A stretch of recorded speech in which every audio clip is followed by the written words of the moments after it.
All right, all right, all right. So we've got our critical mass rolling. So welcome to the one thing.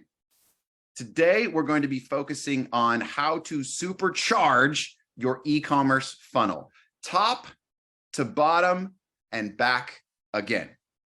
Now, joining myself is an illustrious crew, top-notch e-commerce experts. Every time we get together for the one thing, we get a group from the brand side, from the app side, the tool side, from the platform side to come together to join us in getting tactical AF around a single topic. And to frame our time together, okay, so this is both for the illustrious speakers, the panelists, as well as for you, our dear participants and watchers. We've each been tasked with delivering one principle, one application of that principle, and one example. Now, in most of these cases, including myself, we've broken this rule of one example, but every example we are going to present had better be dead set on illustrating that principle and application.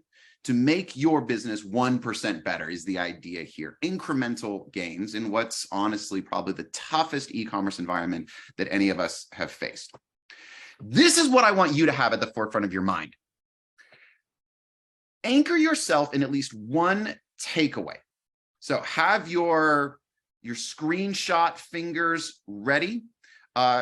Get your Q&A on throughout all of these presentations so that you can drop them, we can dig into them, you can get them answered. But if you don't walk away with one takeaway, we have failed you and you have failed yourself, okay? Making your funnel, supercharging your funnel, top to bottom and back again. So without any further ado or preamble, getting us going on this funnel expedition, Darren Sapanik, my good friend, head of partnerships over at Elevar.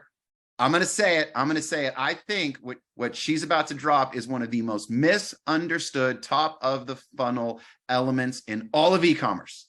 So with that, take it away. Ooh, big pressure. Thank you. Darren Sapanik, as Aaron said, and for those of you who are not familiar with Elevar, our job is to, well, we basically manage tagging and tracking for Shopify merchants. Our job is the collection of data and the dissemination of data. And what I'm going to talk about today is the top of the funnel, but what we really want to look at is all the way through the funnel, what happens at the going all the way to the bottom of the funnel, using all of that data and coming all the way back up again and going all the way through again. And the way that all of that data can help you is by sending it back to all the ad platforms that you use. And one of the things that I find people by and large will do is you probably all use Google Tag Manager and you're tracking your final conversion. But all of that data that users are providing you as they go around your site, they click on all different things, they go to the cart, they abandon the cart, they come back, they click on emails, right? All of that's super valuable data. You can collect all of that. You can package it all up in with a nice bow, and you can send it on to your ad platforms for them to use. And that's what we want to talk about today. Go ahead. Okay. So my thing, send and you shall receive. And what this is all about is sending that data. So you're going to send that data and use it in order to get a better return on your ad spend and overall lower cost of acquisition. Now, all of this data, like anything, right, we ever go ahead and click, anything we do in tech, right, garbage in, garbage out. And so if you're not collecting this data and tracking properly, then you're not able to use all of the data at your fingertips in order for you to, one, make your website better, right? Because you're probably doing some CRO, you're doing some A/B testing. That's a lot of valuable data that you can use for that reason alone. But you can also take all that data and give it back to the ad platforms like Meta and Google Ads in order to improve their outcomes as well. Now, at the top of the funnel, most of us think about that as brand awareness. So what you might do if you're going into, say, using, Meta, is use a very wide net, right? Cast that out, low CPC. So you're gonna, low cost per click, and you're gonna see who might be interested in my product. But what I want to talk to you about is not so much doing that, but using all this data to refine. So go ahead and click. To start, let's just look at Meta's algorithm. So this is what they do in order to determine the price and which ads are going to get shown. So you start with the bid that you're going to place. So probably you're familiar with this, but quite frankly, it's in a science all its own, and we are not going to get into that. But you're going to establish a price for the outcome that you want. Now, the estimated action rate is the really important part here. And go ahead and click, I think. So this is the estimate of whether a particular person is going to engage or convert from your ad, i.e., will showing a particular ad to a specific person get the outcome you want. And Meta has an extremely sophisticated algorithm that goes into place to figure all of that out. In addition to that stuff, they're also going to look at the quality of your ad. So they will rate you on your creative and the copy, because they want to make sure that people visiting Facebook aren't just going to scroll right past your ad. They're going to stop, they're going to view. They don't want them to hide your ad. They definitely don't want them to report your ad. So all of this comes together in order to determine something called the relevancy factor. And the relevancy factor is what really, really matters. Because so if you have a high relevancy factor, your ad may win the bid, win the auction, if you will, over someone that was bidding a higher amount. Because in the end, the relevancy is what is going to matter with clicks and conversions. And Meta wants that, because that's their job, is to make high quality ads that the users will engage in, that you will like the outcomes from, and obviously then they end up making more money in all of this. Okay, click. So the better you are able to track customer behavior, right, and use it and send it back to those platforms, the better your relevancy rate will be, i.e., the better the outcomes you will get. And ultimately, click, you will end up getting a lower price for your ads. So you are using all the data you are repeatedly collecting on your users to your site, right? From first click on an ad all the way through the conversion and everything they're doing in between. And you are sending that back to the ad platforms so that people like Meta and Google Ads and TikTok and Snapchat and your affiliate platforms, whoever you're using, can all use that in their very sophisticated algorithms in order to improve your ads viability with them, i.e., the clicks and conversions, making everything more valuable. Everyone wins. And next. Okay, Aaron graciously allowed me one self-indulgent slide here. Appreciate that. So what I wanted to show you here, because our job, right, is to collect all the sort of user identifiable data and to send it back to the channels that you use. So this slide basically shows pre-Elevar what this particular customer was getting in terms of the data, and then post-Elevar, they had a huge spike and a steady spike in the add to carts. That's what this particular graph is showing. But what's relevant here is to see that once Facebook Meta started getting that data, then they were able to produce the client had ads that were able to produce better results, more add to carts, and now just continue that cycle, right? Keep continuing it, because the more and better data you're collecting, putting that back in at the top of the funnel, the better everything will work all the way through the funnel and over again. Click. And you avoid a cycle of mediocrity, because without all of this, it's really hard to maximize that relevancy factor and the performance of those ads. Click. So in the end, my one takeaway is collect and send in order to optimize the effectiveness of your ads, which really boils down to their relevancy factor. Thank you. And it's such a crucial ingredient that gets lost in so much of the attribution wars, debates, what platform, you've got to be able to get the data back into the very system that is actually doing the optimizing, particularly atop the funnel, to get those quality clicks to lower it. I dig that one. Yep. No one can beat their algorithms. There's no way anyone will ever be able to beat their algorithms. So feed the algorithm. Get it back in. And if you're wondering, am I doing that correctly? You're probably not. This is your one thing. Take a screenshot, holler at Darren in just a few moments. All right. Next up, to continue our movement through the funnel from ad platform onto site, is Jane Serra, VP of Marketing at Just Uno, or as I just learned, Jane Serra. Take it away. Thank you, Aaron. One day I'll be able to roll my R's. I'm in Miami now, so maybe I'll learn some things. I love the flow of this, first of all, because Darren and I speak the same language. It's all about conversions and relevancy. So taking it from ads to on-site, perfect flow. So for anyone who doesn't know Just Uno yet, we are the best, humble brag, website conversion platform out there. We do work with Shopify, BigCommerce, all of the e-com platforms. But yeah, today I'm going to be continuing the thread from Darren onto the website and how you can accelerate lead capture and purchases, what we all care about, with channel-specific messaging and making it relevant. So click. To continue with the theme here, we need to be personalized AF when it comes to your website, just like with your ads, right? So that's the key principle. We'll get into it, the visual on the right. Good job. This is a Forbes stat that my team provided, but 71% of consumers are frustrated when their experience isn't personalized.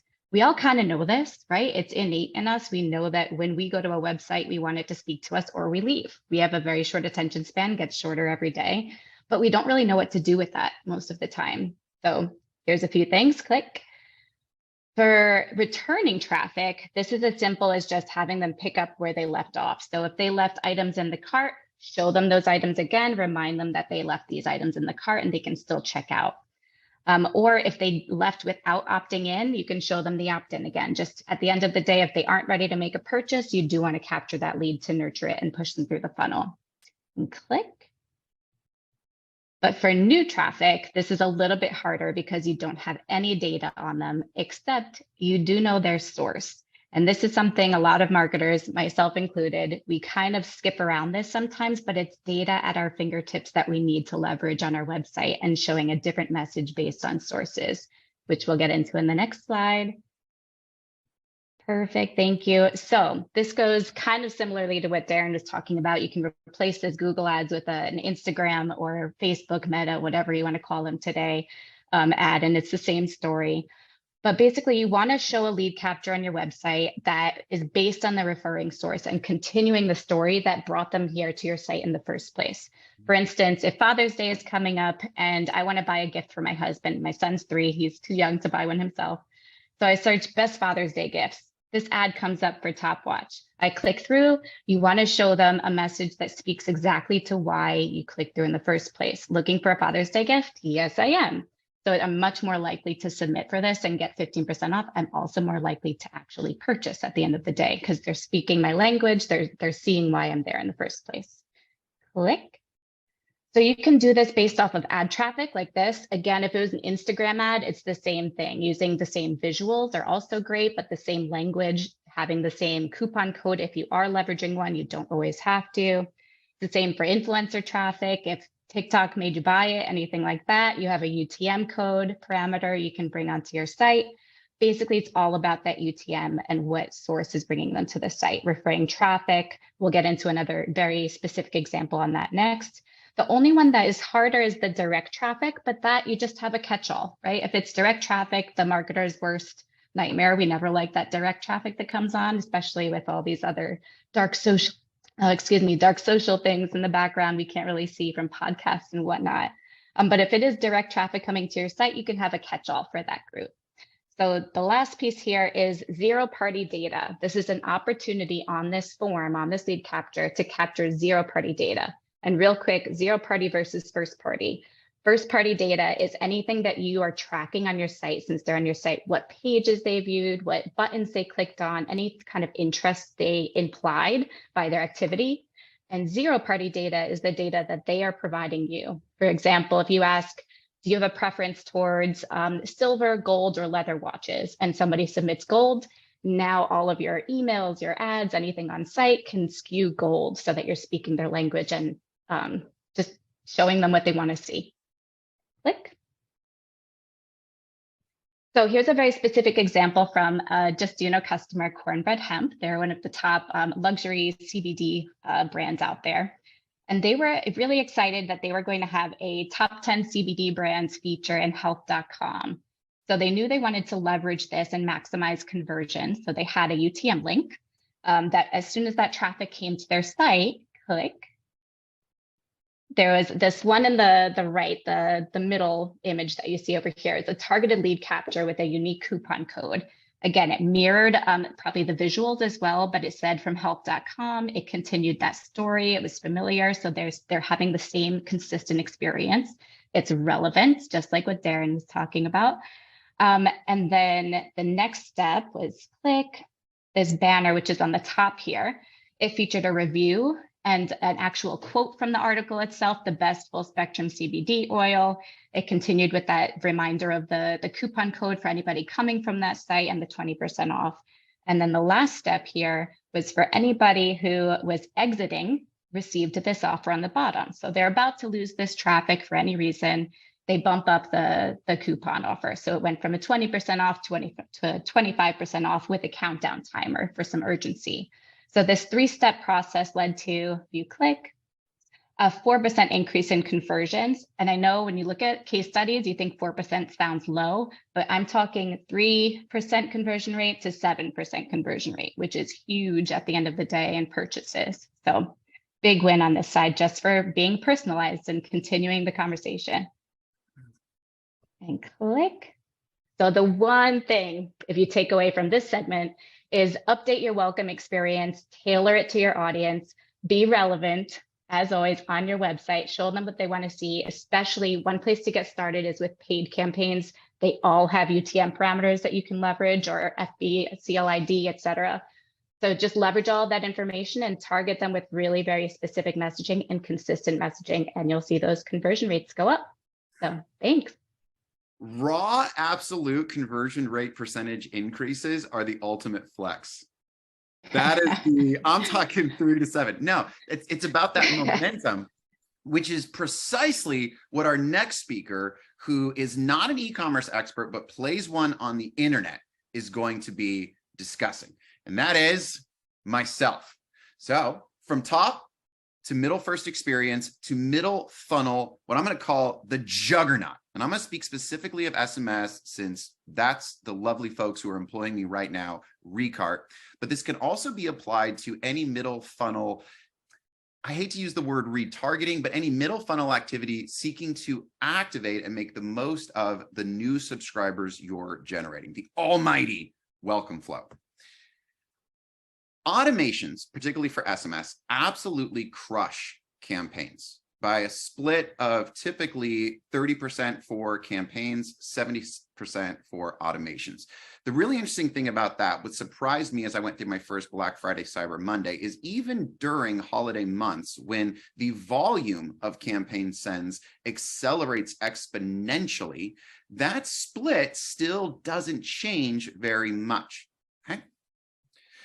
The first message of your welcome flow likely, very, very likely makes up what I'm going to call the bulk of the bulk of the bulk. All right, the bulk of the bulk of the bulk of volume and sales. So certainly, I want to stress, if you've got a one and done welcome flow right now for either email or SMS, yes, screenshot this, make a note for yourself, build that multi-text, multi-day flow out to follow them across the journey, okay? But what I really want you to do is test what's technically known as the shit out of your first text.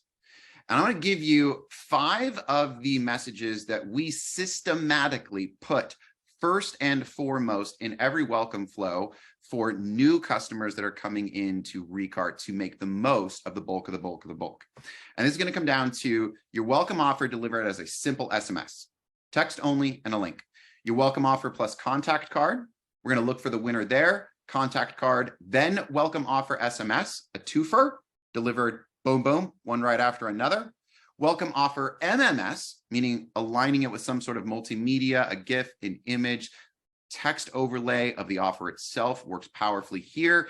And then rounding it out with contact card, then welcome offer SMS. And what this is actually doing is it's putting the lowest cost first and then stacking up that lowest cost send to see if any of the more expensive sends, including contact card and MMS or multi-message first message, can beat it. And I want to put a little bit of flesh on that.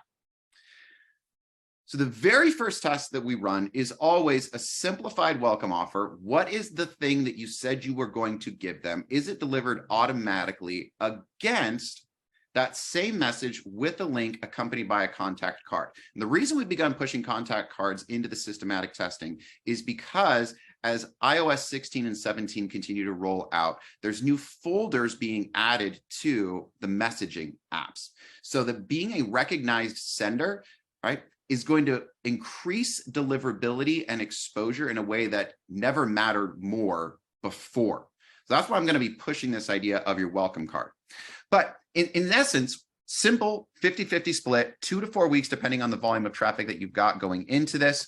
We determine a winner. And what we want to have is our very next test teed up, ready to go.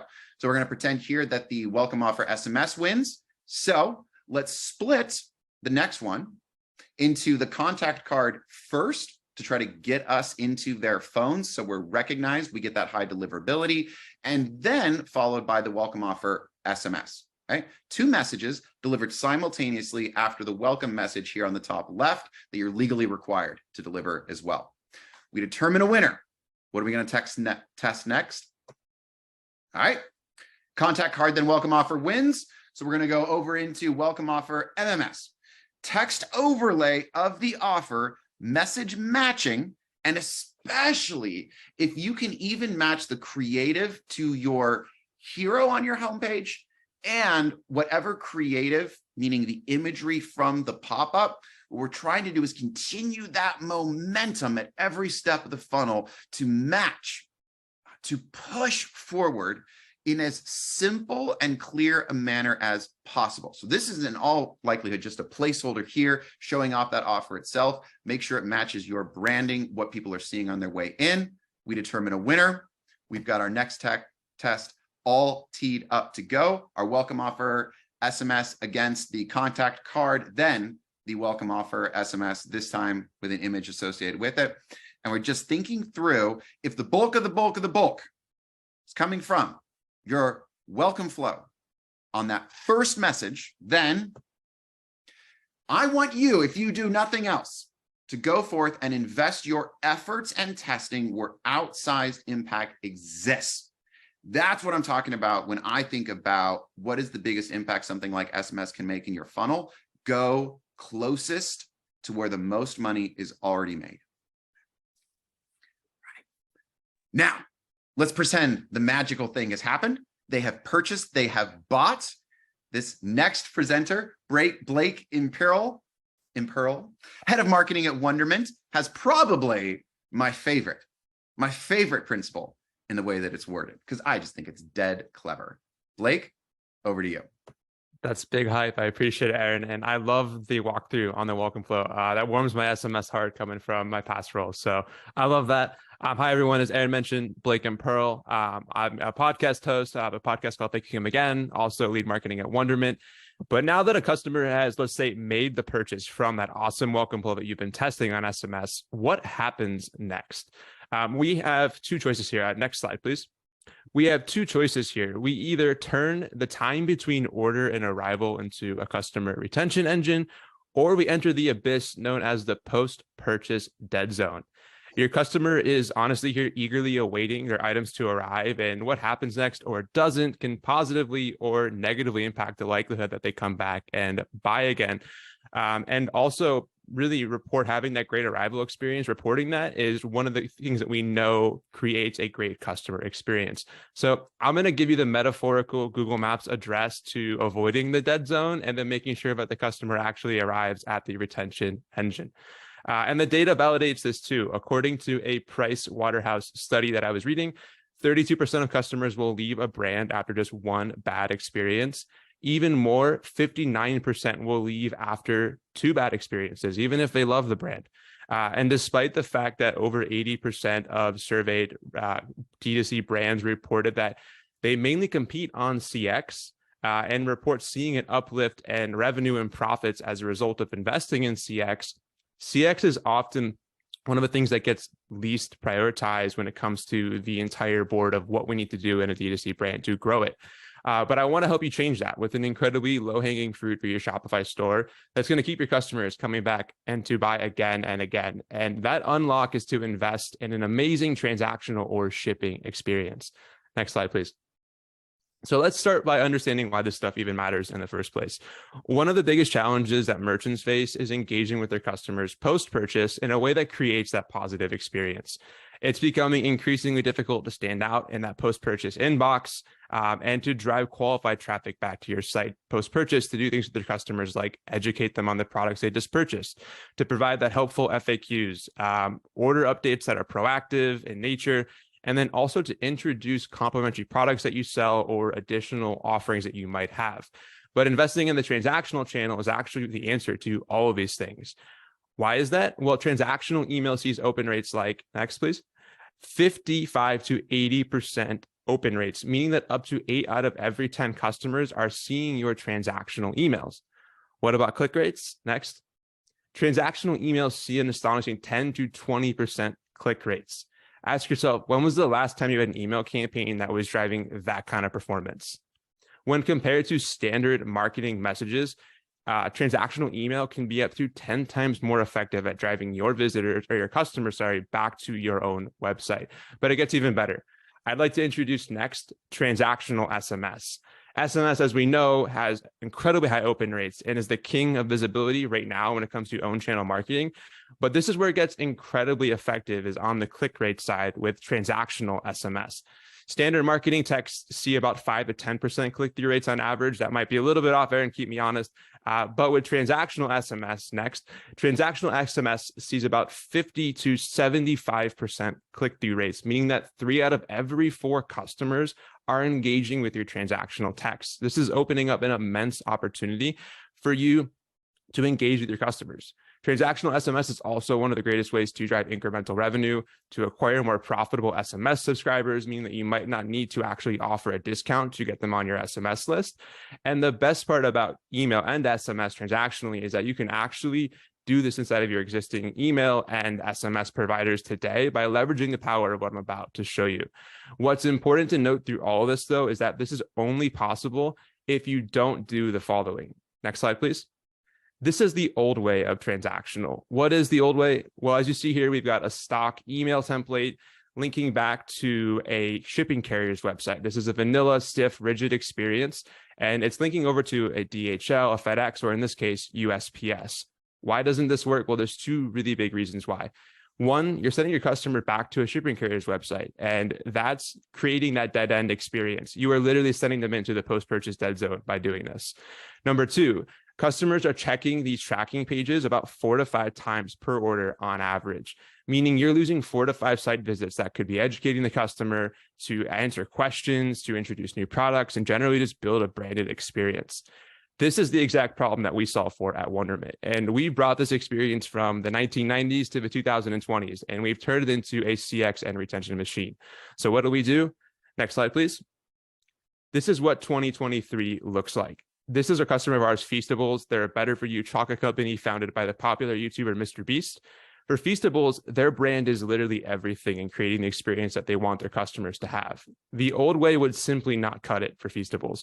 Immediately see how these branded texts and emails are just creating a much better experience. And instead of sending them to USPS, Feastables sends them back to their own native branded tracking page that lives on their site. This tracking page here, you can see they're starting with helpful info, showing what's coming, when it's coming, where it is. And then below, they have things like FAQs. They can grow their SMS list on this tracking page and so much more. What's really awesome about these tracking pages too is that they actually help to drive revenue as well, because either an upsell block that you have in your tracking page to show off other products, or customers just naturally being on your site will go and browse around again. I'll show you more about the revenue impact in just a second. So what are some real stat examples from customers, you might ask? Next slide, please. Here's 30-day stats about transactional email and SMS from an apparel customer of ours who's using Wondermint to power all this. As you can see, 57% open rates on average on the transactional emails, 18% click-through rates, and then on the transactional SMS side, an astonishingly low 0.17% unsubscribe rate. Transactional SMS might be one of the very few texts that your customer will typically never unsubscribe from when you compare that to 1 to 5% across other automations and campaigns. So percentages are great, but percentages also don't pay the bills. So what about the revenue impact? Next. The brand here is seeing an additional $29,500 in additional revenue from customers who have already purchased once by just investing in the transactional channel. This is really the big unlock from moving away from the old way to the new way where your transactional channel can actually work for you as both a retention vehicle and a customer experience vehicle. But it gets even better. Next slide, please. So here's some 30-day stats from a Wondermint customer. They're in the snack foods industry. And these are just insane stats from transactional SMS. With just 4 transactional SMS flows, they're driving 50% click-through rates, a 1.98% conversion rate. That's additional purchases on someone who's already purchased, and also a really low 0.15% unsubscribe rate. But it gets even better than that.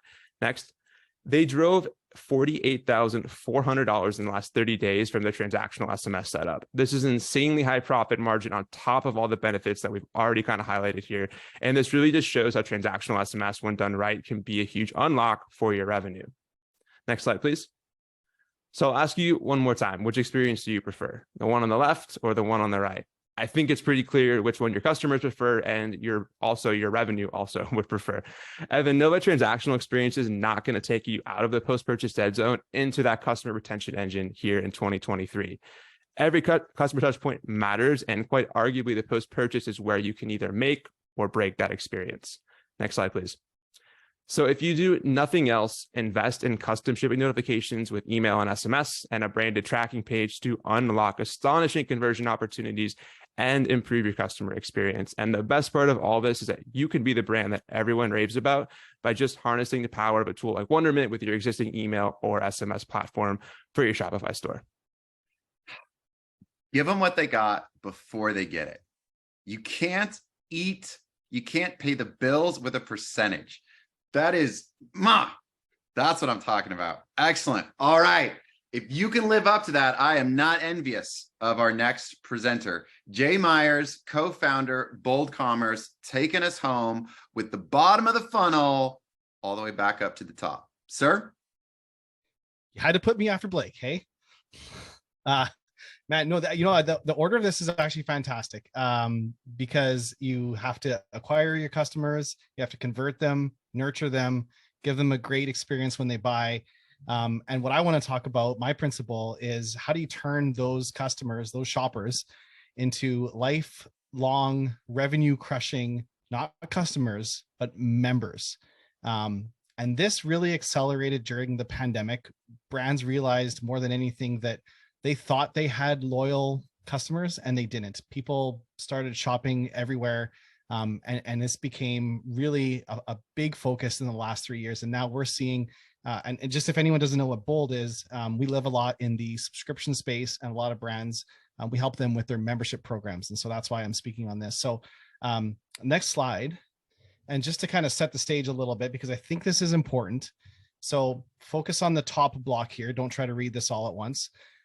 Membership it's the notion of belonging. Okay, so membership is a relational concept. It says nothing about price, though most memberships can have a price. And a great example of that is a lot of people here are probably a member. They would consider themselves a member of a sports team, yet they don't pay a membership. They might buy tickets every now and then, but they're not paying a membership to a sports team, but they might put a onesie of that sports team on their newborn baby the day that baby's born. So they're very much a member of that team, even though they're not paying. Okay. And now a subscription is a revenue agreement. It's a financial concept. It says nothing about the benefits of belonging to that brand or that company.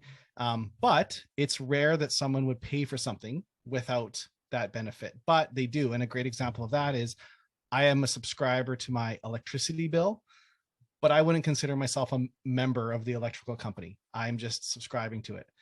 Now, when these overlap and when you do it right, it creates something very powerful. So next slide. But it's not, I want to make sure we don't mistake this. I had to get the F-bomb in here somewhere. Nobody wants your effing loyalty points. People think it's about your loyalty points. And so I know Aaron was waiting for me to drop the F-bomb. I'm not gonna keep this PG-13 here. It's not about your points. It's about the relationship and the value, and points can be a part of it, but too many people lead with that. They think that it's about your brand bucks or your points, and it's really not about that at all. So I'm going to get into what it is about. So let's go to the next slide. So first of all, I want to maybe highlight why this is so important. So first stat here, this started becoming popular kind of around 2016, but around the last 3 years, a lot of brands have been rolling out membership programs. So there's good data on it now. One of the first most important ones is right now, if you're watching this, 40% of people on your website shopping right now wants to pay you for enhanced benefits, but you probably don't have a way for them to pay. You probably have something you have to sign up for them to earn points, spend a certain amount and unlock something, or they want to take out their credit card and pay you for enhanced benefits. They don't want to slowly earn them. So almost half of your shoppers want to. Next bullet. And when they do, paid members versus non-members are 62% more likely to spend more. Now, this is not paid members. So stat flex for Jane here. This is not paid members versus just regular customers. This is paid members versus people who are part of a loyalty program. Think about this. Everyone collects points for airlines. I use this example a lot. You collect air miles for Delta, you collect air miles for United. Doesn't really, when you book a flight, you pick a time that's convenient for you. It doesn't really influence how you fly. But imagine you paid $1,000 a month to Delta to fly anywhere with Delta. Now, if you book a flight with United and you have to pay for it, you feel like you're losing money because you're not booking with Delta. And that's the difference between paid membership versus non-paid. There's sunk cost, and it taps into a different part of the psyche that non-paid doesn't. Potential for future earning just doesn't have that same. Well, if you Google sunk cost fallacy, there's been studies done on this in every area of life. So paid membership taps into that. Let's go to the next one. The other thing is paid members are extremely valuable. So it's not about the money they're paying you once a year. Like if you have a Lululemon membership, if you have a Nike membership, it's not about the annual fee. It's about the effect that it has on those customers' buying behavior. So once you pay, if I pay, I'm wearing a Lululemon shirt right now, actually, and if I pay for my Lululemon, I'm never buying a Nike or an Under Armour one again, just because I've bought into their program. Versus if I collect Nike points, collect Lulu points, collect Under Armour points, it's a very different effect. Almost all members are more valuable than non-members, but over half of them are 400% more valuable. So it's an incredible effect it makes. Next bullet. And members recommend it. Probably everyone listening has had a friend tell them about some membership program they're a part of, versus, and the reason why is when you're a member of something, you have a relationship with that brand. You'll never become a member of something and forget who that company is. But I've bought stuff online. I use this example a lot. One time I needed skin lotion for my daughter. I Googled skin lotion safe for a toddler, and I bought the skin lotion. I think a week, they obviously weren't using Wonderment. A week or two went by, it didn't come. I actually couldn't remember the name of the company. So I started searching my Gmail to find skin lotion, to find this brand. That just doesn't happen when you're a member. So it's a different level of relationship. And then the last bullet on here, Aaron, 59% increase in brand affinity. And what brand affinity is, this is one I don't want to gloss over. So think brand affinity is the relationship you have with that brand, and it removes price sensitivity. This is really important. So probably everyone listening here has an Amazon Prime account. You just never, most people don't price compare when they shop on Amazon. You need your batteries, you need your phone, whatever you're buying, and you just buy it because you know you're going to get it in 2 days. I'm not saying I'm a proponent of Amazon, but their Prime program works really well. And because I know I'm going to get it into 2 days, I trust the logistics. I'm bought in. But if the next thing you buy on Amazon, I challenge you to just look it up. If you're buying an electronics product, check out what it is on Best Buy. Amazon is never the cheapest. But because of their membership, they've removed that price sensitivity. Okay. So next slide. So, sorry, I got one last graphic that kind of solidifies this. And so if you are a membership program, so in the last 10 years, brands that have offered membership have outpaced regular retail 6 times, 600%. They've grown 437% faster than the S&P 500. 78% of adults have a membership subscription service. The top 5 Fortune 500 companies all have a membership offering. And Gartner predicted by the end of 2023 that 3/4 of direct-to-consumer brands will have a membership offering. So it's happening. And if it's not something that you're either thinking about right now or implementing, you're missing out. So, okay, so next slide. So what does this look like? Let's get into the nitty-gritty here. So memberships can be wide ranging, or they can be very simple. So I have 3 examples I'm going to show you. Let's go to the next slide. It can be as simple. These are some bold brands that I just pulled some examples that I'm a member of, and I'm getting their emails, so I see them. So Kenko is a company that sells smoothies. The first 2 are subscription. The other ones are not subscription companies at all. So I'm going to show you some different ones, but it can be as simple as exclusive benefits. It does not have to be, it doesn't have to be a product shipped every month. It can be members get, what they do is they do holiday gifts. They have member pricing. They send out different holidays. Only members get a discount. Non-members don't. So they do a good job of really giving the extra benefit. Pharrell Williams has a skincare line, but if you're a member to his skincare program, anytime he releases, now he has clothing, shoes, they go to members first before non-members. So those are some examples. The next slide is a clothing company called Fabletics. They don't have any product they shipped every month, but they let you become a member. And what that member does is it unlocks free shipping. They do have special pricing. They do you get a monthly credit. So if you sign up if you pay a $50 a month membership, you get I think it's a $70 shopping credit a month, use it or lose it. So very powerful to keep you coming back. And they have some other benefits as well too. So that's another, but there's no product that's shipped every month. You're just becoming a member. So now if you're a member of Fabletics and you're paying that $50 a month, you're probably not going to even look at Nike, for example, for your next exercise gear. So, and then the last one I want to show is Restoration Hardware.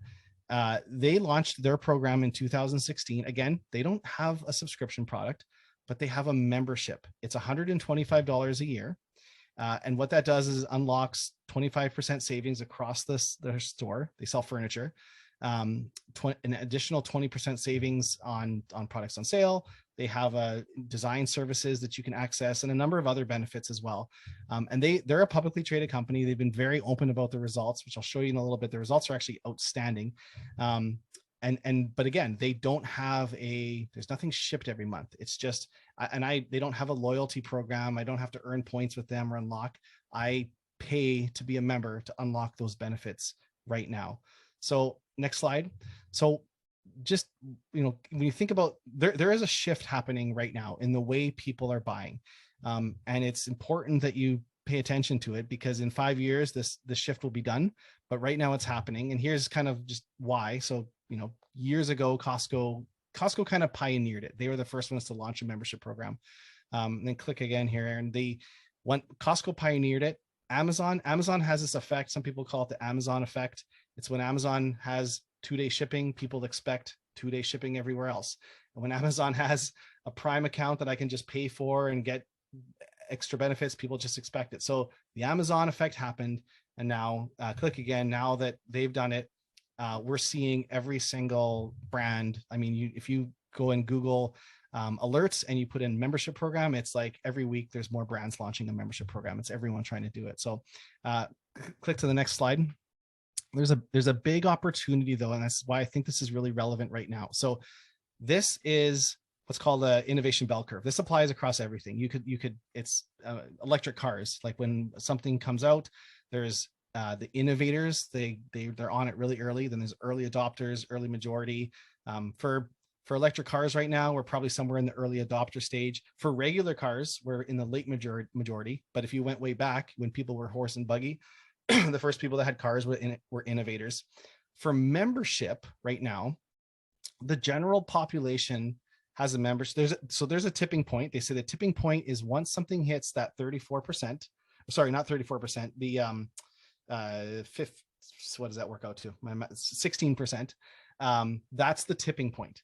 And so membership right now is well past that. And actually, if you click on the next slide, 63% of Americans they pay for at least one loyalty program online. So click again. This is why we know we're in the majority.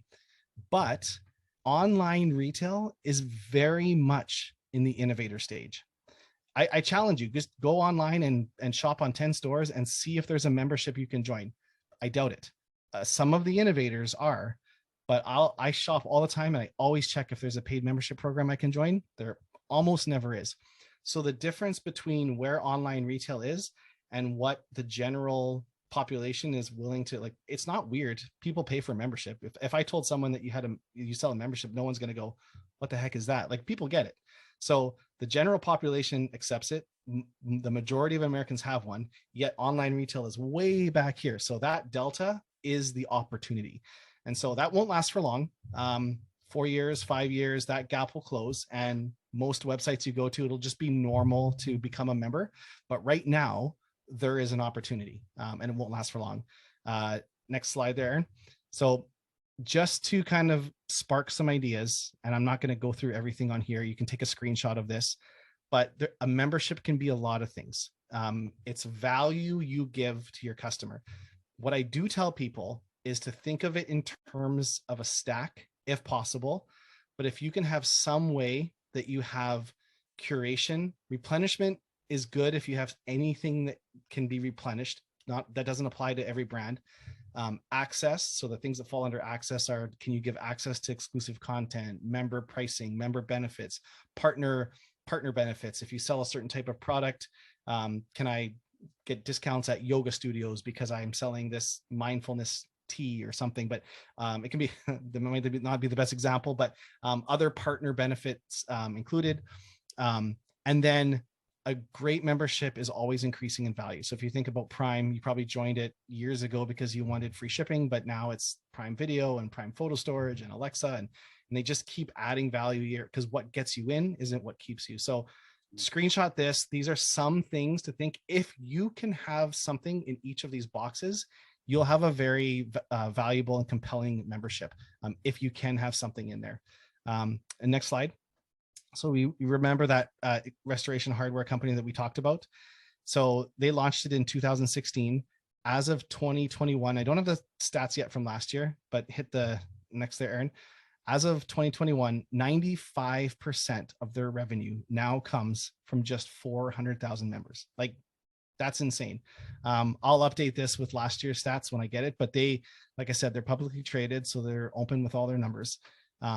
And again, it's not about that $125 a year. It's about the effect that it has on customers' buying behavior. That's why those members spend so much more. My wife is a RH member, and when she buys furniture, she looks there first all the time. It's quite expensive, but you're getting the 25% off and everything else too. So it definitely has a huge impact. So last slide, I would say, is if you do nothing else, one takeaway, because a lot of people right now are probably thinking, I don't know what to do. I don't really have a membership. I'm not sure how to roll this out. This is what I tell everyone. Test it with a landing page for early access. So put up a landing page on your site saying, we'll be launching an exclusive membership coming soon.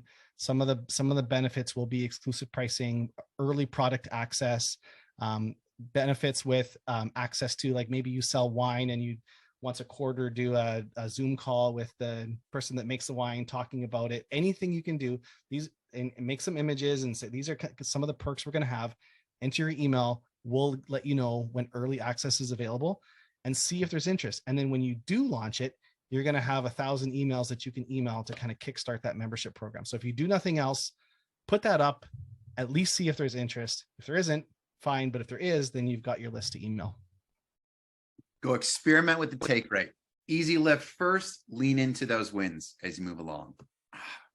All right, well, we have just enough time for a couple of questions. And guess how many questions? No, we did actually get a couple. The first one, I go way back to the start on what should you do if you can't track through purchases? That's interesting. What should you optimize for? And I'll bet this is coming in Darren's direction. Yeah, and I saw that, and I would love for that person to just email me directly, because I need to understand a little bit better what you're doing and why you can't do that, and then what you possibly do need to do. And so we need to dig a little bit deeper, and we'd be happy to just talk with you and figure out, where some paths are for you or what needs to be done. And so it's just Darren, DARREN @getelevar.com. And please just email me and we'll dig in on it for you. I so appreciate that answer, because I was just hair triggered there to be like, this is such a red flag that if there's any boilerplate answer to this, it's dead wrong. If you can't track purchases, right? Something else is going on, right? Yeah, it's like stop and email. Yes, reach out if you can't track purchases. The other one we got is, what is the expected open and click-through rate for SMS versus MMS sends? And this is a great one. We'll end on this one because, okay, I don't want to throw you under a bus, Blake. This is barely throwing you under a bus. But open rates for text is a lie. I believe it. Rates for text it's an assumption of various quantitative studies people have done and the immediacy with which most people respond to text messages in general. From a tech perspective, and I had no idea this was true, and now I've gone on a rampage and nobody really cares about it, but I really care about it throughout the Recart website, taking down those kind of stats. It's an assumption that you can't actually prove. It's literally unmeasurable based on the data that comes back to any provider. Okay. Now, when it comes to click-through rate for SMS or MMS sends, the really important distinction there is there's also an assumption built into MMS clicks through, converts better.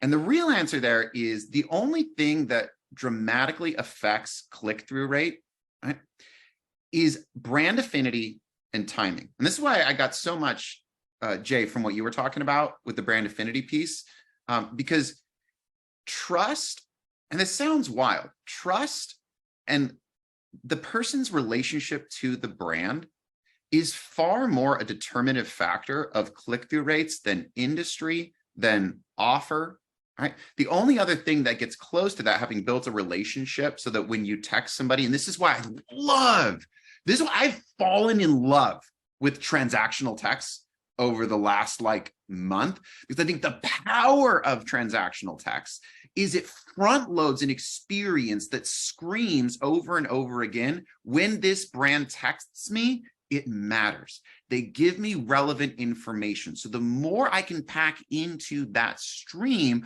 with those high click-through rates, and if we make money on the back end, awesome. But on my way of looking at it, it's conditioning them to front load that brand affinity into it, and then start looking into things like the timing of your messages, because that's where it comes into, you're going to have a dramatically higher click-through rate for your abandoned cart, dramatically higher click-through rate for the first welcome message than you are going to have for any campaigns. And then we're just right into the testing, the A/B testing that's so key to find out. It's not so much about beating any sort of industry standard that exists.